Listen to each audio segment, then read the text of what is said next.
জীবনে একবারও যদি হয় ঘুমের ঘরে নবীজিকে স্বপ্নে দেখার তৌফিক দান করেন আল্লাহ। ওই সুন্দর বাইতুল্লাহ নবীর রওজা জিয়ারতের তৌফিক দান করেন আল্লাহ। অন্তরের রিয়া হিংসা দূর করে মিল মোহাব্বত পয়দা করে দেন। ওস্তাদ ছাত্র, মা বাপ, সন্তান, স্বামী আর স্ত্রীর মাঝে মিল মোহাব্বত বাড়ায় দেন। আয় আল্লাহ, সবার দিলের ন্যাক আশা পূরণ করে দেন। আয় আল্লাহ, এ মাহফিলের ওসিলায় এলাকার ঘরে ঘরে হেদায়েতের বাতি জ্বালায় দেন। হেদায়েতের নূর দিয়ে আমাদের কবুল করে নেন। কোরআন ও হাদিসের ইলমের নূর দিয়ে সিনাটা ভরপুর করে দেন। জালেম মুনাফিক দুশমন থেকে হেফাজত করেন। কুদরতের হাতে চলার পথে আপনি হেফাজত করেন আল্লাহ।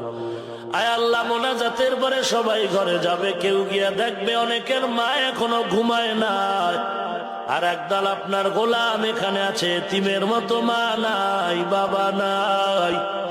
অন্ধকার কবর থেকে দোয়া চায় ও সন্তান, শীতের ভেতরে দরজা জানালা আটকায় ঘুমাও।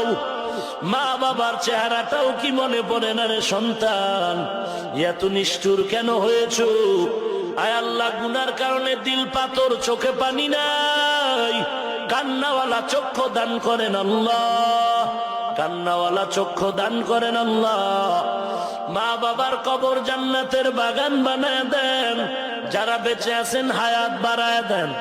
অসুস্থতা দূর করে সুস্থ করে দেন আল্লাহ। সারা দুনিয়া খেদমতের জন্য নিরাপদে কবুল করে নেন। ইলম ও হিকমত, আমল, ইজ্জতের উচ্চ